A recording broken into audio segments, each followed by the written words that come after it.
तपाईं अहिले यो भिडियो हेर्दै हुनुहुन्छ, तर के तपाईंले कहिले सोच्नु भएको छ तपाईंको मोबाइलभित्र आखिर के चलिरहेको हुन्छ? सिर्फ एउटा सानो ट्याप गर्दा कसरी मेसेज जान्छ, कसरी तपाईंको आवाज हजारौं किलोमिटर टाढा पुगेको हुन्छ? के यो जादु हो कि विज्ञान? आज हामी यो रहस्य खोल्नेछौं। मोबाइल फोन कसरी काम गर्छ? मोबाइल फोन अहिले हाम्रो जीवनको सबैभन्दा महत्त्वपूर्ण भाग बनिसकेको छ। बिहान उठेदेखि बेलुका सुत्तासम्म हामी यसैमा निर्भर छौं। तर यो सानो डिभाइसभित्र एकदम कम्प्लेक्स सिस्टम काम गरिरहेको हुन्छ। आजको भिडियोमा म तपाईलाई स्टेप बाइ स्टेप बुझाउने छु। मोबाइल फोनले कसरी काम गर्छ त्यो पनि एकदमै सिम्पल तरिकाले। तयार हुनुहुन्छ? चलौं सुरु गरौं। मानौ तपाईले आफ्नो साथीलाई कल गर्नुभयो। के भयो त? तपाईले डायल बटन थिच्नुभयो। त्यो सानो एक्सनले मोबाइलभित्र इलेक्ट्रिक सिग्नल सुरु गर्छ। यहाँ एउटा प्रश्न, तपाईले थिचेको एउटा बटनले कसरी सिग्नल बन्न सक्छ? किनभने मोबाइलको स्क्रिन टच सेन्सिटिभ हुन्छ, जसले तपाईको टचलाई डिटेक्ट गरेर डिजिटल सिग्नलमा बदल्छ। अब तपाईको मोबाइलले तपाईको रिक्वेस्ट यानी कल गर्नलाई नियर बाई टावर अर्थात् सेल टावरतिर पठाउँछ। यो सिग्नल रेडियो वेव्सको माध्यमबाट जान्छ। सोच्नुहोस्, तपाईको मोबाइल सानो ट्रान्समिटर जस्तो हो। अब टावरले त्यो सिग्नल रिसिभ गर्छ र नेटवर्क सिस्टममा पठाउँछ। अब सुरु हुन्छ असली खेल। नेटवर्क सिस्टम, जसलाई हामी टेलिकम नेटवर्क भन्छौं, तपाईको सिग्नललाई प्रोसेस गर्छ।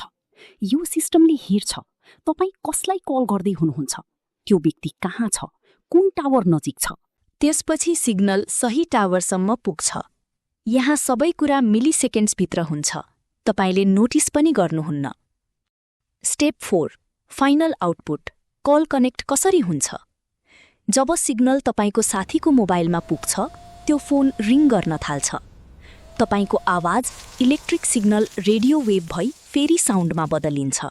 तपाईहरू कुरा गर्न थाल्नुहुन्छ। एकछिन सोच्नुहोस्, तपाईको आवाज हावामा यात्रा गरेर अर्को मोबाइलमा पुगिरहेको छ।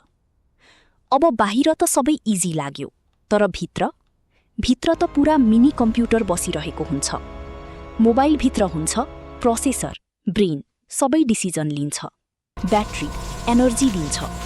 सिम कार्ड तपाईको आइडेन्टिटी हो। एन्टेना सिग्नल पठाउने र लिने काम गर्छ।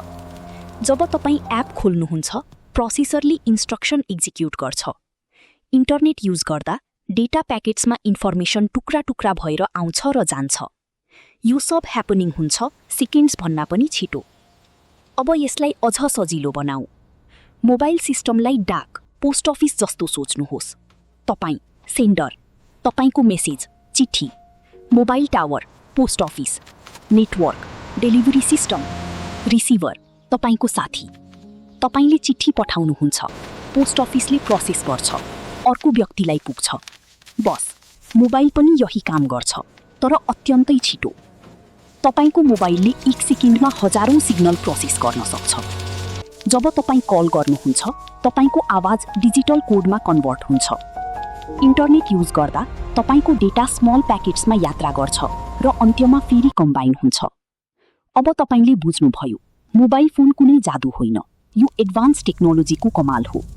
एक सानो डिभाइसभित्र कति धेरै प्रोसेस चलिरहेको हुन्छ, हामीले कल्पना पनि गर्न सक्दैनौं।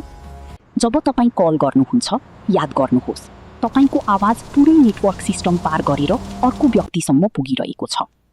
यदि तपाईलाई यो भिडियो मन पर्यो भने कमेन्टमा लेख्नुहोस्, आज मैले के नयाँ कुरा सिकेँ, र भन्नुहोस् अर्को भिडियो कुन टपिकमा बनाऊ। लाइक, शेयर र सब्स्क्राइब गर्न नभुल्नुहोस्। फेरि भेटौँला अर्को इन्ट्रेस्टिङ भिडियोमा।